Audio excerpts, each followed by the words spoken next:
ត្រង់នេះចេះតែកើតអីថ្ងៃនេះលេបថ្នាំអីខំខួរក្បាលនឹកតែឈ្មោះ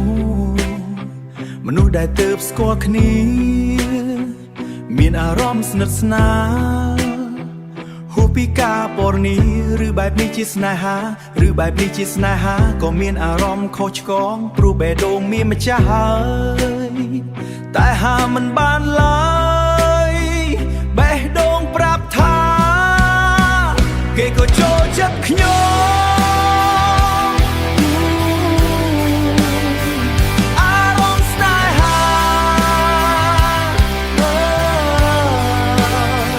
ពេលបាក់នេត្រាញ៉ាំបេះដូង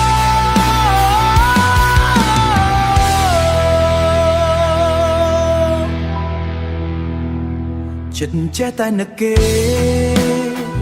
មិននឹកដល់សង្សារមានអារម្មណ៍ថាជាស្នេហាដំបូងកើតជំងឺច្រាស់ច្រាលខួរក្បាលជ្រុំបេះដូងក៏អណ្ដែតអណ្ដូ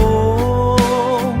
បេះដូងក៏ក្អែងតែនឹកក្រែងចិត្តសង្សារចិត្តចង់ប្រាប់គេថាធ្វើមិនធម្មតាទៅព្រោះយើងពីរនាក់គ្មានអារម្មណ៍ជ្រាលជ្រៅតែខ្លាចប្រាប់ទៅគេខូចចិត្ត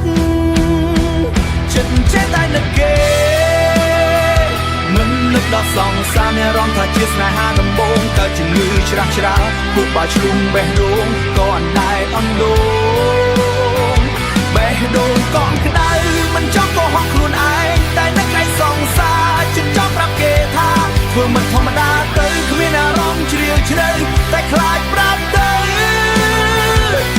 គេខូចចិត្តមិនចង់កុហកខ្លួនឯងតែនឹកក្រែងចិត្តសង្សារចិត្តចង់ប្រាប់គេថា